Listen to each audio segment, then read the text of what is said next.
The Emperor Who Defied Time.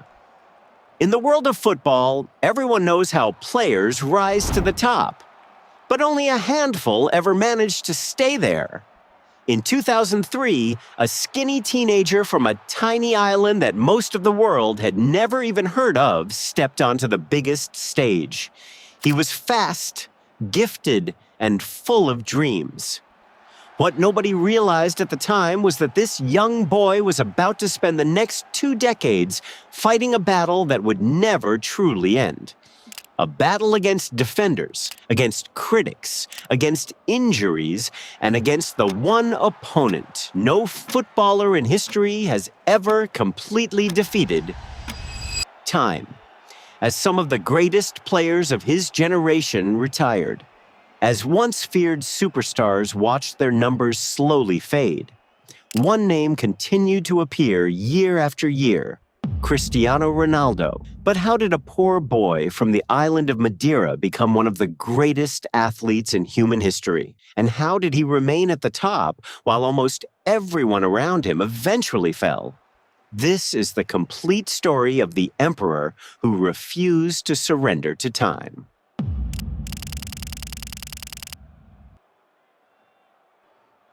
On the morning of February 5th, 1985, in the city of Funchal on the Portuguese island of Madeira, history witnessed the birth of one of the greatest athletes the world has ever seen, perhaps the greatest of them all: Cristiano Ronaldo dos Santos Aveiro. He wasn't born into a wealthy family. He had no special privileges. He was simply a young boy who loved football more than anything else. On the narrow streets of Madeira, Ronaldo spent countless hours chasing a ball. He played wherever he could, and before long, his passion for the game became impossible to ignore. At a very young age, he joined his first football club, quickly catching everyone's attention with his extraordinary speed and remarkable dribbling ability.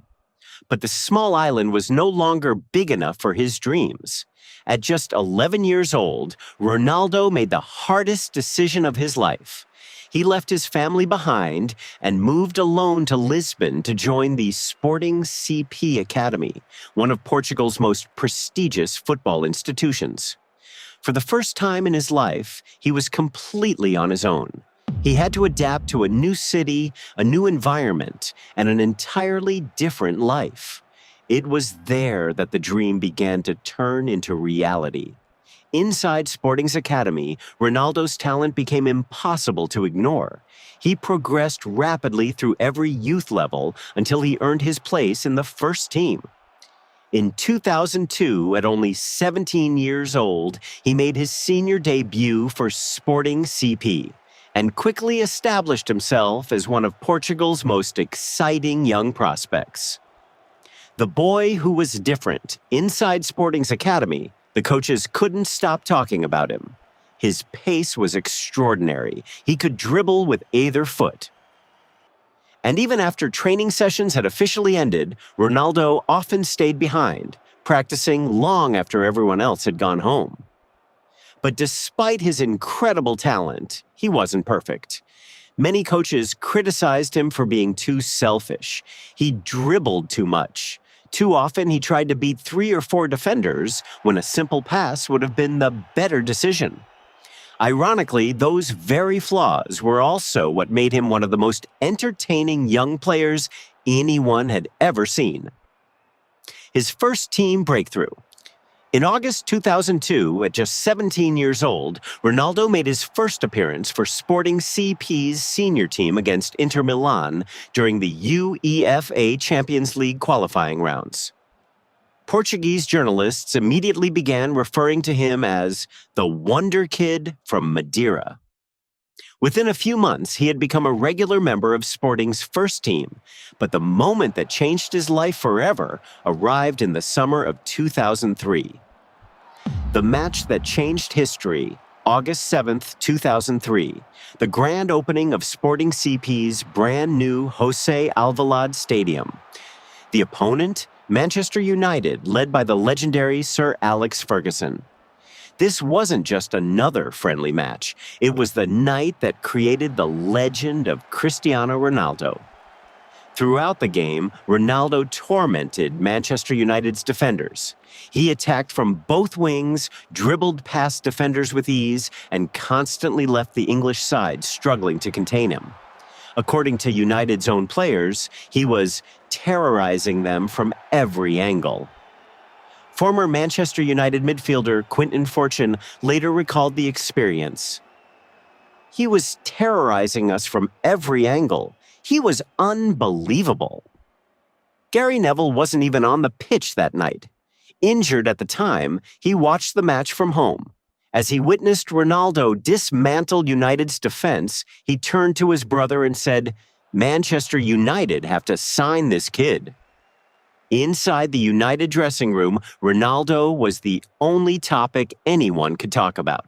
Sporting won the match 3-1, but the final score wasn't the biggest story of the night. It was the beginning of a legend. Ferguson's decision.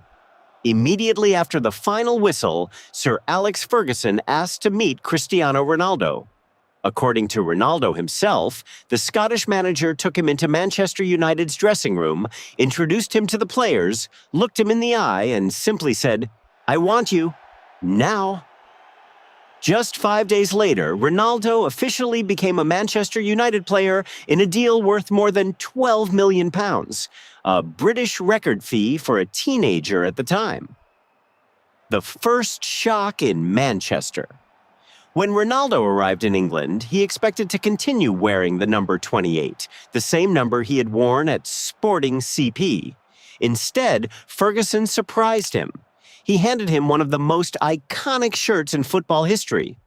Number 7. It was a number once worn by Manchester United legends such as George Best, Eric Cantona, David Beckham. It wasn't just a shirt, it was a responsibility.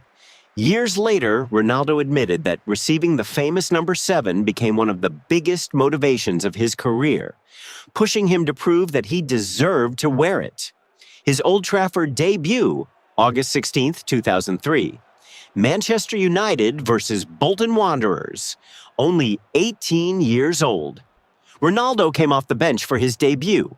Within just 30 minutes, he had Old Trafford on its feet. One dazzling dribble after another. Explosive pace. Fearless confidence.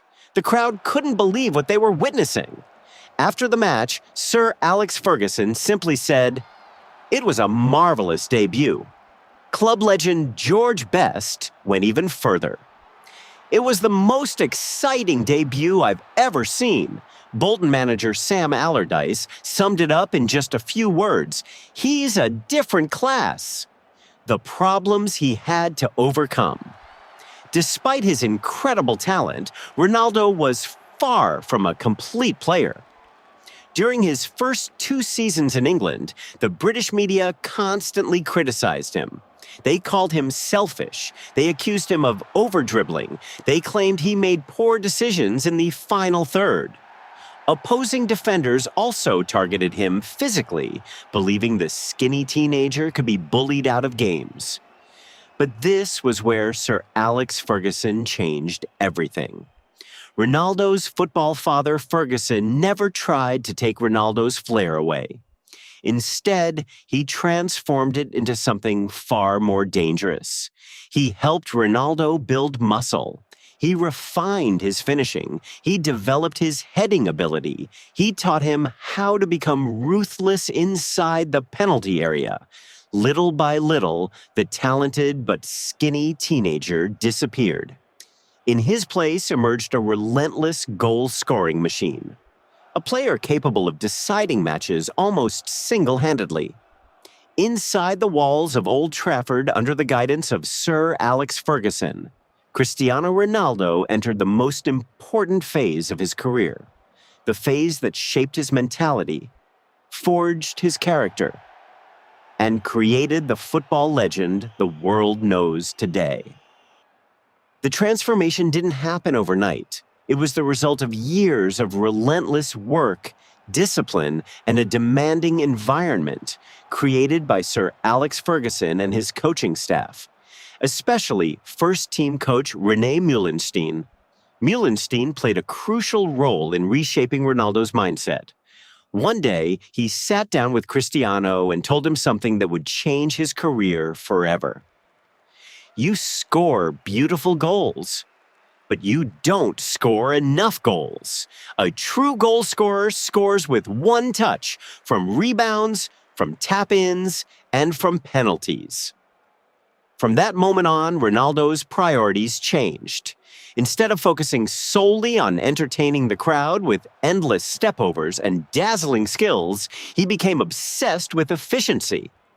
Every movement inside the penalty area had a purpose.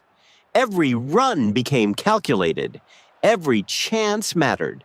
The entertainer was slowly becoming one of the deadliest finishers football had ever seen. The transformation wasn't limited to his mentality. Ronaldo was placed on an intense physical conditioning program designed to help him withstand the relentless physicality of the Premier League. The skinny teenager from Madeira gradually transformed into an athlete with a powerful, sculpted physique. His explosive acceleration became even more devastating.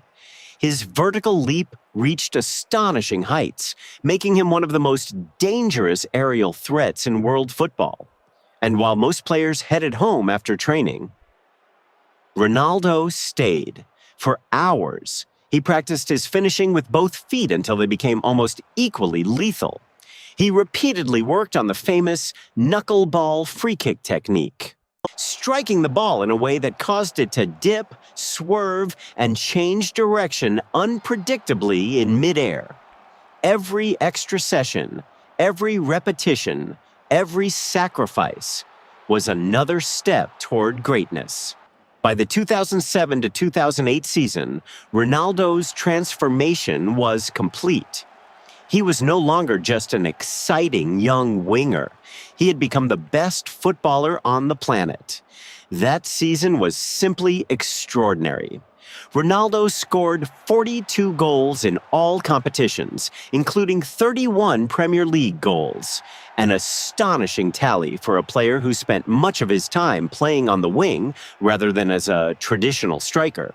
Week after week, he destroyed defenses, he scored with both feet, he scored from distance, he scored from free kicks, he scored with towering headers. There seemed to be no weakness in his game. Then came the biggest night of his career so far. Moscow, May 21st, 2008. The UEFA Champions League Final, Manchester United versus Chelsea.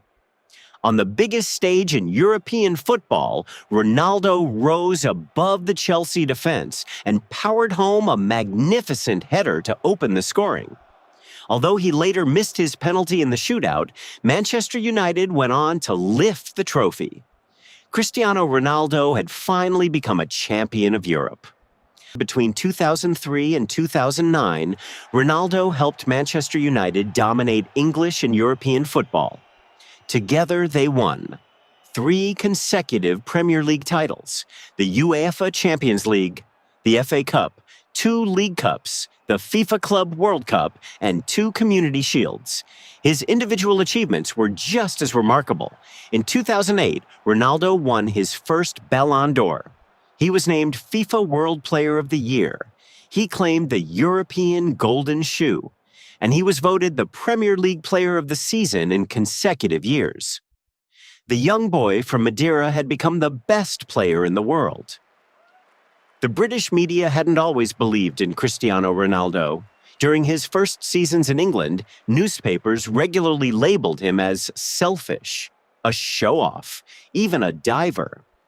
Many critics claimed he cared more about tricks and stepovers than helping his team win. Following the infamous 2006 World Cup incident involving Wayne Rooney, Ronaldo became one of the most disliked footballers in England.